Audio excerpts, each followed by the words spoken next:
cerebro, que eso sí son un poco diferentes y que las características serían esas: una autoorganización, propiedades emergentes, más allá de la suma de sus partes, una íntima relación de las partes que da cuenta de la totalidad, muchos elementos interrelacionados en formas dinámicas, la interacción penetrante y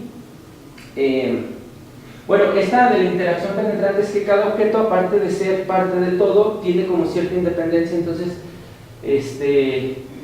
pues es un elemento que influye en los demás, pero también que está influido por los otros elementos del sistema complejo.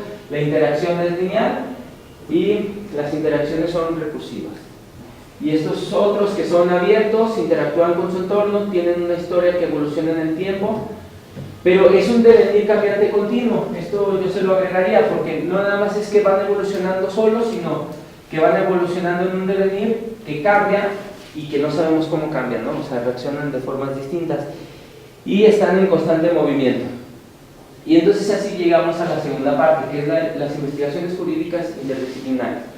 Si establecemos que la realidad es dinámica, y de eso nos dimos cuenta todo el siglo pasado, o sobre todo desde la segunda parte del siglo pasado, donde ya se describe por varios autores la posmodernidad, tenemos que pasar, y esto ya lo retomo de un autor que se llama, bueno, ya lo había usado, pero que se llama Antonio Salamanca Serrano, que tiene un artículo en la revista Redes y que nos va a hablar de las investigaciones jurídicas interdisciplinares e interculturales.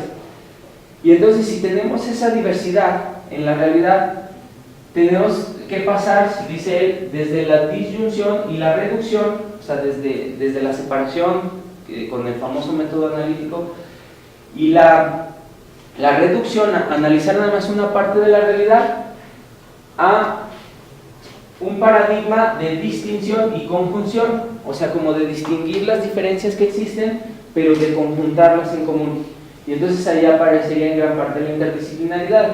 En este artículo él presenta este diagnóstico de Manuel Atienza y algunos otros, donde nos va a decir cómo las investigaciones jurídicas casi siempre, o la mayoría, se hacen a través de la pura ley, de las teorías y de la interpretación de esas teorías, pero no se incluyen otras disciplinas para poder conformarlas. Y que es un problema no nada más de América Latina, sino incluso de Europa. Y yo le agregaría esta parte. O sea, aparte de que se realizan así, por ejemplo en Europa, al menos en Europa el garantismo, que es italiano, surge de la filosofía garantista italiana, y se presenta, y esa filosofía lo que está intentando describir es su propia realidad. El neoconstitucionalismo surge de la tradición alemana sobre la lógica matemática y se presentan como argumentos. Pero en México no utilizamos la filosofía o las filosofías que están intentando explicar las realidades mexicanas, sino que traemos esas teorías o traemos instituciones de esas naciones a implementarlas a México sin ver cómo somos nosotros. Y entonces ahí tendríamos doble problema.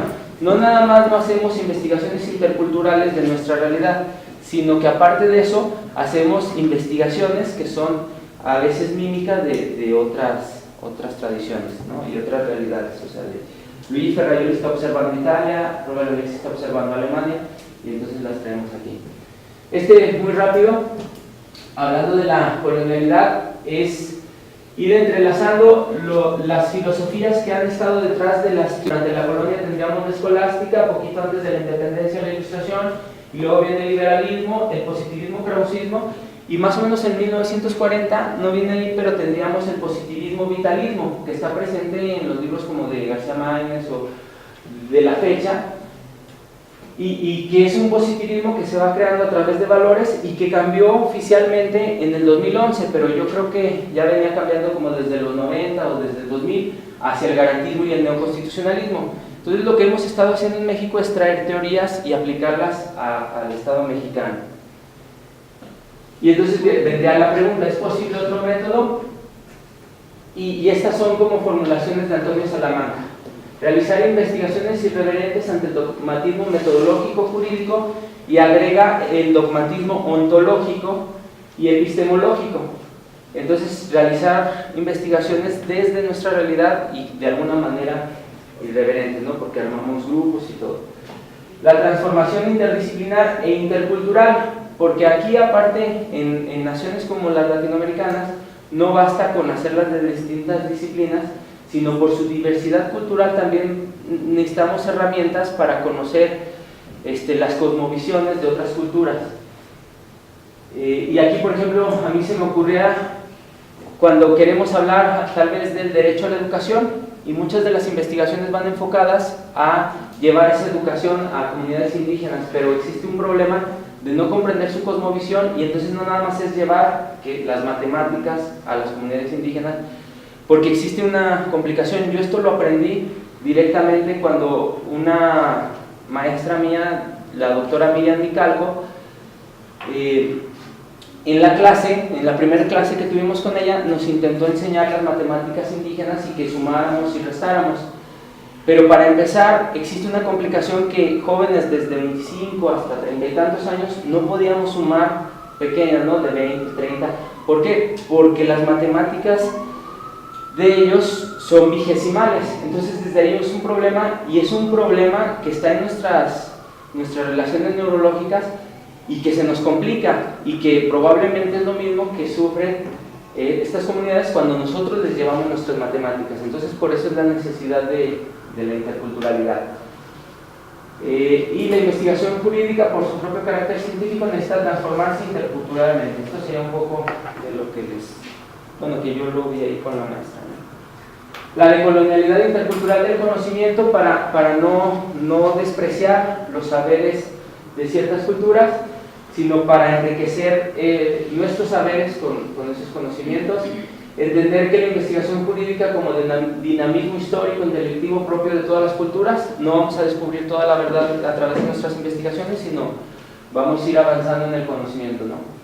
El diálogo intercultural, muy importante, porque probablemente sea uno de los problemas a los que se va a enfrentar la candidata Marichuy, de que cuando habla, mucha de la gente no la entiende porque falta esa comprensión de su cosmovisión.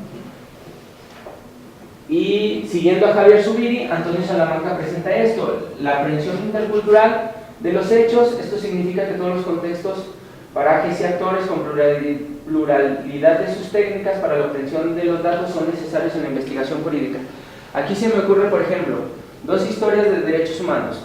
Una es el origen, la Revolución Francesa y la independencia de Estados Unidos, y entonces la contamos de esta manera y decimos: el origen de los derechos humanos es la Carta de los Derechos del Hombre y el Ciudadano, o es la Declaración de Derechos del Buen Pueblo de Virginia, y nos remitimos a esa carta.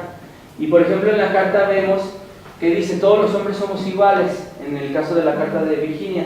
Pero si nos fuéramos, hiciéramos las investigaciones interculturales y tomando en cuenta todos los datos que tengamos, la pluralidad de técnicas y datos que tenemos a nuestro alcance, nos daríamos cuenta que esa igualdad que plantea la Carta, pues realmente es una igualdad entre blancos, ¿no?, y ricos, porque la esclavitud todavía siguió muchos años.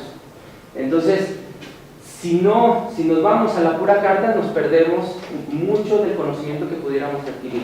Y luego seguiría la segunda etapa, que es la campana en Javier Zubiri, y que Antonio Salamanca la propone como los modos interculturales de análisis sistémico de los hechos.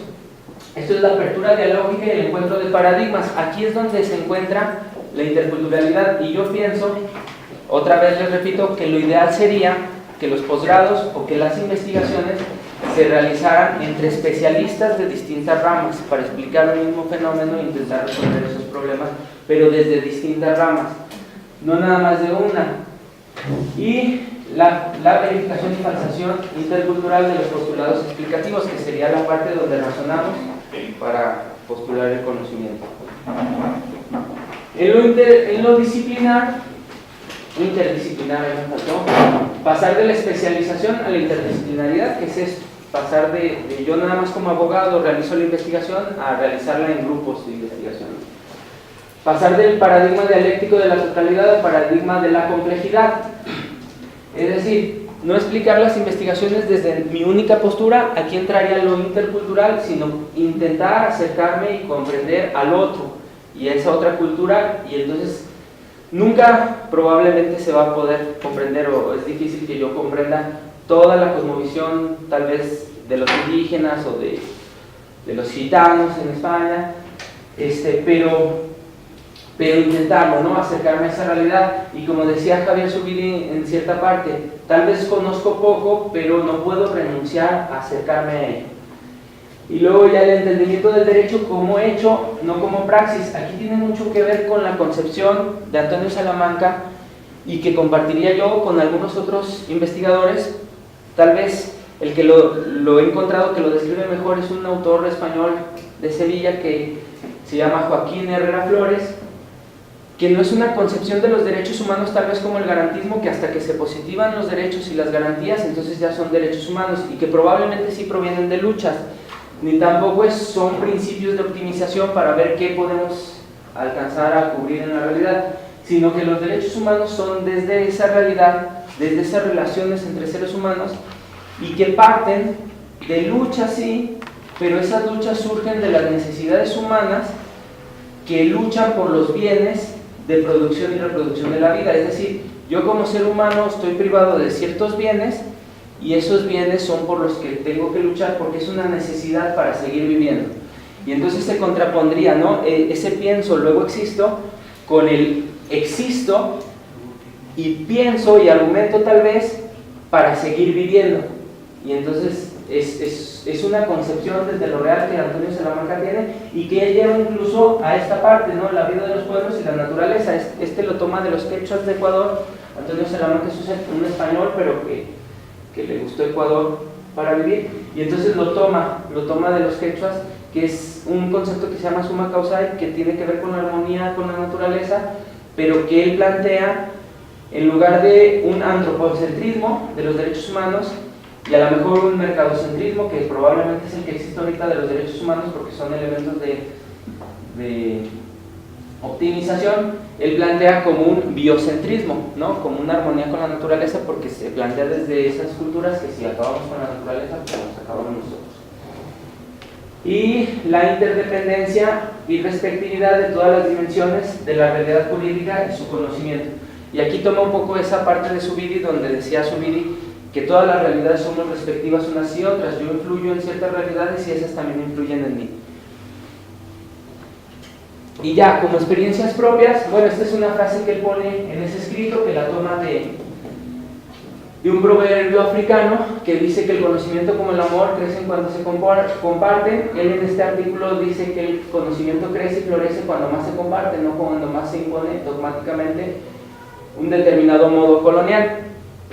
Entonces, en resumen, ¿por qué es necesario las